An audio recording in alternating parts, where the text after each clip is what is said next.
Muito bem, então nós queremos fazer uma leitura da palavra de Deus juntamente com você. Se você não tem a palavra de Deus perto de ti, pare, olhe e escute.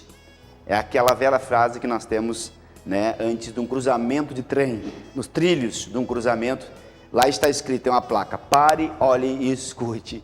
Então, pare, olhe e escute uma palavra de Deus para o seu coração.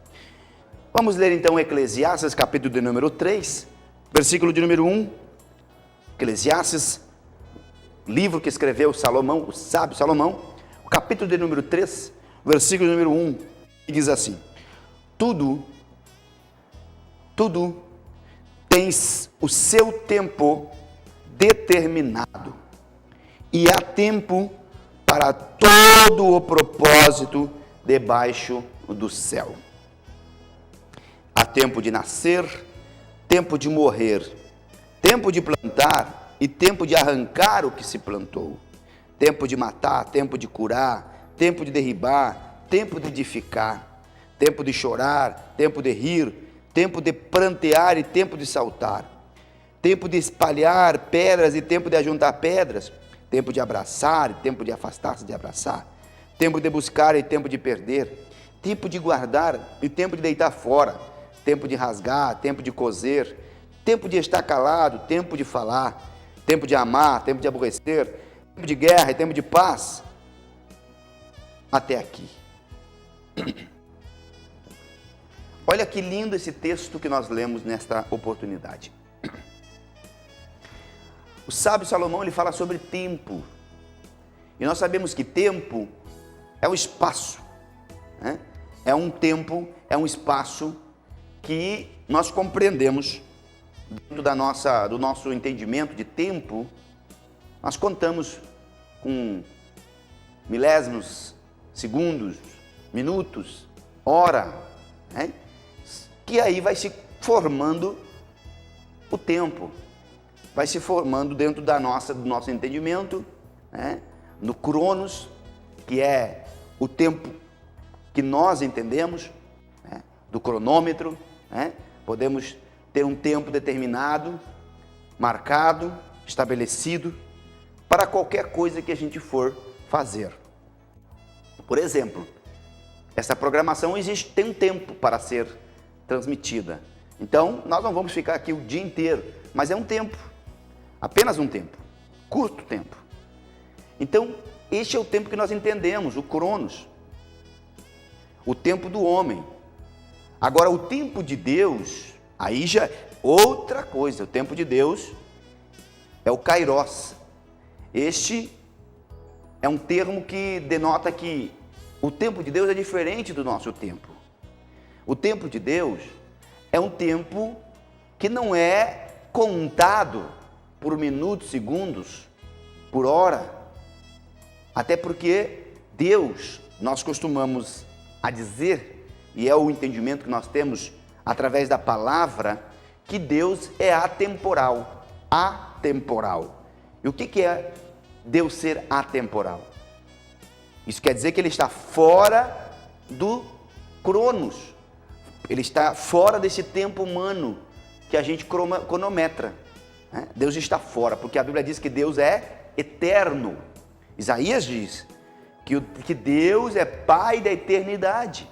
E como Pai da eternidade, conforme o profeta Isaías disse, Ele então não está restrito a este tempo, não está restrito a esses cronômetros humanos, que com certeza foi estabelecido também por Ele, mas Ele, como sendo Deus, está acima disso, está fora disso, vive num contexto fora deste tempo que nós conhecemos como cronômetro. Tanto que a Bíblia diz que para Deus 1000 anos é como um dia, e um dia é como 1000 anos, para mostrar que Deus, Ele está vivendo, Ele vive fora desse tempo que nós, de limitações de tempo, conforme nós temos que viver e conhecemos, e sem isto seria difícil nós poder estabelecer nossos propósitos. Muito bem, compreendendo então que o tempo de Deus é um e o tempo nosso é outro, Salomão ele escreve que para todo o tempo, e ele escreve no versículo 1, tudo tem o seu tempo determinado. Então, aqui ele generaliza. Tanto é que nós lemos alguns versículos que fala sobre tempos que podem acontecer, tempos que podem se suceder nos relacionamentos pessoais, tempos que podem acontecer nas nossas atividades seculares, no nosso dia a dia, tempos que podem acontecer na nossa relação de trabalho, na nossa relação de sociedade, na nossa relação de povo. Por isso ele vai àquela leitura que nós fizemos no início, há tempo para tudo. Mas ele diz aqui, tudo tem o seu tempo determinado. Então nós precisamos entender que tudo tem o seu tempo determinado, está se relacionando aqui realmente ao que ele leu na sequência, ou ele escreveu na sequência, e nós lemos na sequência, no início desta mensagem. Ele diz, tempo de nascer e tempo de morrer. Nós nascemos, mas há um tempo que nós vamos ter que morrer, porque nós não somos eternos, nós somos mortais. Então é óbvio que se nascemos, um dia também morreremos. No entanto, nós não sabemos quando vamos morrer. Se soubesse disso, então eu me prepararia para aquele dia. Mas o tempo de nascer, a gente até pode projetar, programar. Por isso que existe, desde a concepção, já uma programação, porque já fica estabelecido o dia, de nascer, pelos prognósticos. Agora, se for feito um parto cesáreo, mais específico ainda, que pode marcar dia, hora, o médico, escolher o local, escolher o hospital, escolher a data, para que seja feito o parto cesáreo. Então, o tempo de nascer, a gente até consegue, por causa da gestação, do período de gestação, a gente vem acompanhando e sabe determinar.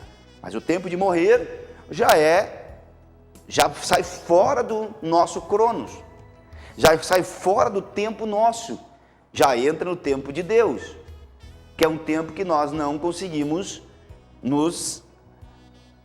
alcançar, não conseguimos estar dentro dele, porque já se trata da eternidade, se trata de algo que só Deus sabe. E isso está escrito na Bíblia, no livro de Jó. Se você pode ler depois, você pode procurar em Jó capítulo 12, vamos entender ali que Jó fala do tempo, que Deus tem um tempo determinado, tem um tempo exato, tem um tempo exato, meses, segundos, dias, Deus sabe o dia, a hora, o momento em que nós vamos morrer. Então Deus tem um tempo determinado para isso. Eu só estou falando isso para você entender a relação do tempo humano, que é o Cronos, o nosso tempo, e o tempo de Deus, que é o Kairos, é o outro tempo, Para Deus, 1000 anos é um dia e um dia 1000 anos, não esqueça disso. Mas agora vamos tratar então desse assunto como, primeiramente, como isso se dá, como eu tenho que tratar, como eu devo me comportar, como eu devo proceder, como eu devo me relacionar com esse tempo, como é que eu procedo? Muito bem. Então diz o texto, tudo tem seu tempo determinado e há tempo para todo o propósito debaixo do céu. Aqui eu queria me deter 1 minuto, ou mais de 1 minuto, é claro, mas para você entender, é só uma hipérbole, um exagero de expressão aqui para nós compreender, mas nesse tempo que nós temos disponível aqui ainda, eu vou aproveitar para que nós possamos chegar a um entendimento, chegar a uma compreensão dos propósitos que eles estão ligados diretamente com o tempo. Por isso o texto diz na segunda parte: e há tempo para todo propósito debaixo do céu. Bom, se há tempo para todo propósito, significa que todo propósito, ele precisa ser delimitado por tempos. Todo propósito precisa ser delimitado por tempo. Começando pelo tempo Cronos, o nosso tempo, é lógico que a gente inicia um projeto, um propósito, tem um propósito de algo, mas também dependendo do Kairos, que é o tempo de Deus. Então existe existe uma ponte entre um e outro, entre o nosso tempo e o tempo de Deus. Ou seja, nós projetamos, propositamos, temos propósitos, mas o seu desfecho, ele vai estar relacionado diretamente com o tempo de Deus. Conforme Deus vai determinando. O texto diz que existe um tempo para todas as coisas e para todo propósito debaixo do céu também existe um tempo. E há tempo para todo propósito debaixo do céu. Ou seja, quando é que eu consigo a desenvolver, ou quando é melhor, quando é que os meus sonhos começam a tornar-se realidade? Quando é que os meus propósitos conseguem a tornar-se, ou começam a acontecer? Quando é que os propósitos que eu tenho, de fato eles vão ser efetivos? De fato eles vão começar a acontecer ou a se desenvolver? Bom, se há um tempo para todo propósito, em primeiro lugar, eu preciso ter propósitos. Eu preciso viver uma vida de propósitos. Se você não tem propósito nenhum, e o propósito é correlato de sonhos, se você não tem propósito nenhum na vida, você não tem propósito nenhum com a família, não tem propósito nenhum consigo mesmo, não tem propósito nenhum com seus filhos, não tem propósito nenhum com o teu casamento, não tem propósito nenhum com nada. Você fica apenas esperando as coisas acontecerem, você fica apenas esperando que as coisas, ao amanhecer de um novo dia, apareçam diante de ti e se desenvolvam na medida que você imagina alguma coisa. Bom, isso é muito abstrato. Por quê? Você precisa ter um propósito. Você precisa ter um propósito. Primeiramente é isso. Não há como você crescer, desenvolver, não há como você avançar, não há como você ter sucesso em nenhuma das áreas da sua vida, nem área financeira, nem área espiritual, nem área afetiva, em nenhuma área, se você não tem propósito. Então você já está entendendo que é necessário que haja propósitos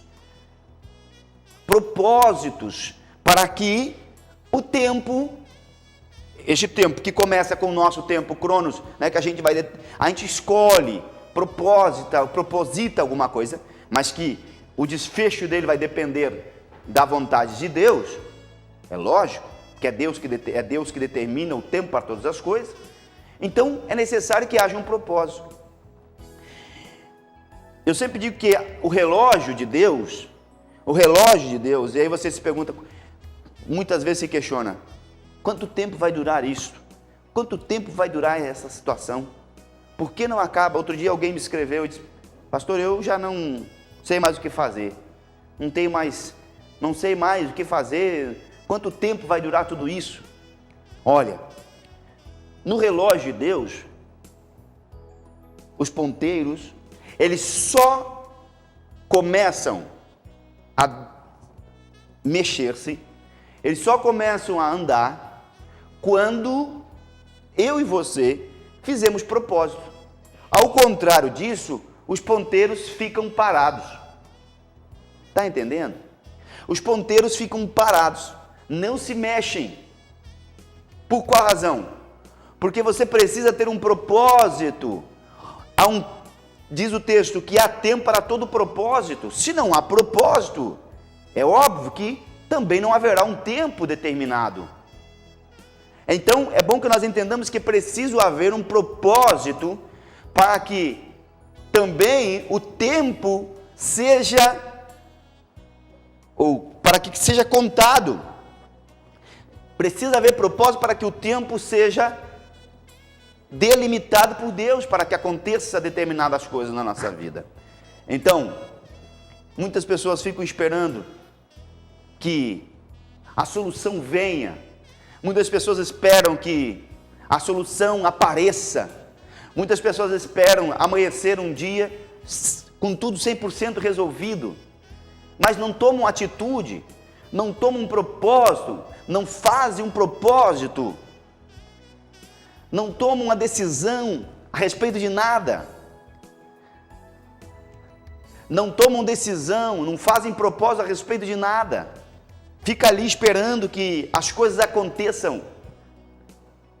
Mas Deus, Ele está esperando que você também tome uma atitude.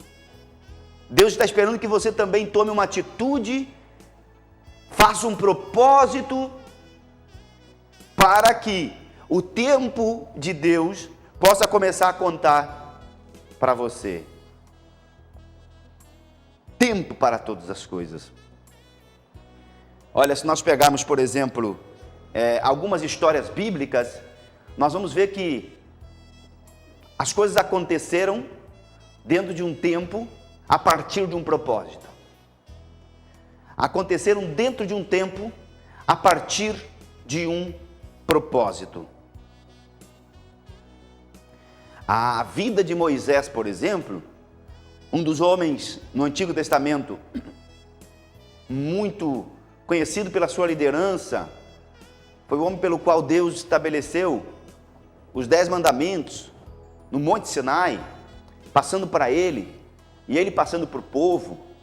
Foi o homem que Deus precisou dele, usou ele para que o povo de Israel, que estava no Egito já há mais de 430 anos,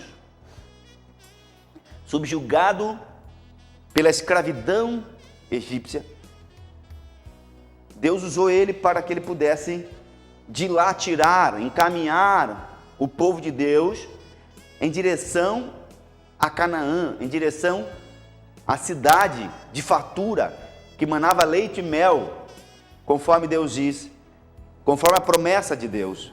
Deus fez uma promessa: eu vou levar vocês para uma cidade que manda leite e mel, que é numa linguagem para nós entendermos, uma cidade de fartura, uma cidade de bênção, uma cidade abençoada. Vou tirar vocês dessa miséria, vou tirar vocês desse caos, dessa escravidão, dessa terra seca, e vou levar vocês para uma terra que haja fartura, que haja as bênçãos. Então Deus precisou de Moisés e chamou Moisés para isso. Só que a vida de Moisés, ela foi dividida em 3 períodos. De 120 anos, foram divididos em 3 períodos. Os primeiros 40 anos, Moisés, ele está no Egito, cresce no Egito, aprende a cultura egípcia, vive no palácio. Os primeiros 40 anos, Moisés, diz alguns historiadores, que passa durante 40 anos pensando ser alguém. Pensando ser alguém de importância, pensando ser alguém, no sentido do seu orgulho. Depois desse período, vem um segundo período de 40 anos na vida de Moisés. Foi quando ele foge do Egito e vai para o deserto. Passa mais 40 anos no deserto. Agora, ao contrário do que Moisés estava acostumado no Egito, viver no palácio, comer comidas finas, egípcia, a cultura egípcia, viver num conforto muito grande que o palácio lhe proporcionava por ser criado da filha de Faraó. Logo, ele agora vive no deserto, com a falta de água, com a falta de bens, com a falta de serviços, com a falta de tudo, com o calor do deserto que varia entre 50 e 70 graus durante o dia, e à noite chega a 20 graus negativos. Então, ele está agora vivendo uma outra situação. E o mesmo historiador diz que agora Moisés passa mais um período de 40 anos aprendendo que não era ninguém, aprendendo que não era nada. De fato, ele aprendeu agora, o propósito de Deus para ele era ensiná-lo que ele era dependente e que não era nada de fato. O seu orgulho caiu por terra e ele aprendeu no calor do deserto, no pastoreio das ovelhas, na simplicidade do deserto, ele aprendeu. E aí tem um terceiro período na vida de Moisés, que foi quando Deus chama ele no deserto, capítulo 3 de Gênesis. Quando Deus chama ele e diz: agora tu vai de volta ao Egito para tirar o meu povo de lá. E aí, diz que agora ele aprende mais um período de 40 anos, e nesses últimos 40 anos, terceiro período da sua vida, ele aprende o que Deus pode fazer com alguém que pensava ser alguém, que depois aprendeu que não era ninguém, e que agora vai ver o que Deus pode fazer com alguém que não era ninguém, que aprendeu a não ser ninguém, e vai agora ser alguém. Alguém no sentido de grandeza, alguém no sentido de disposição, alguém no sentido de colocar a sua vida à disposição a serviço de Deus, não no sentido do orgulho, mas agora no sentido da humildade. Ele vai entender como poderia ser útil para Deus. Propósitos.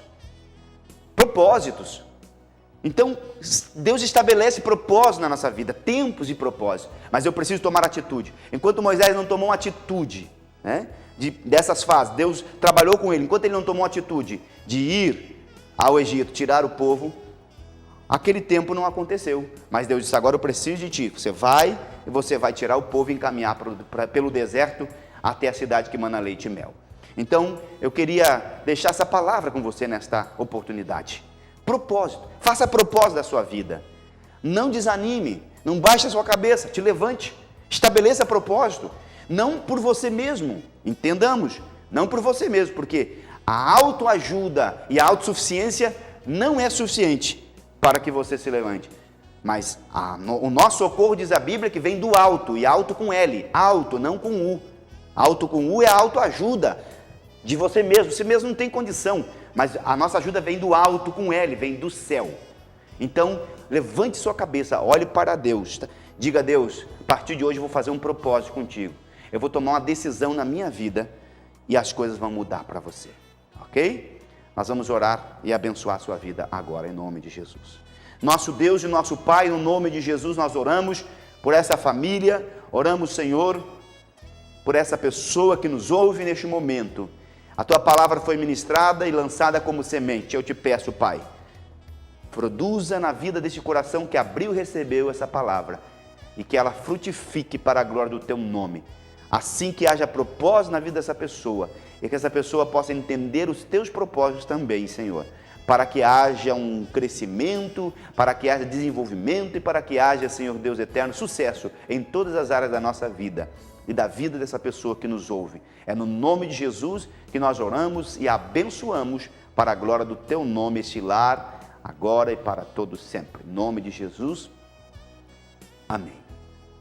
Muito bem, deixamos com você essa palavra. Volte-nos a assistir nos próximos programas, teremos uma palavra de Deus para a sua vida.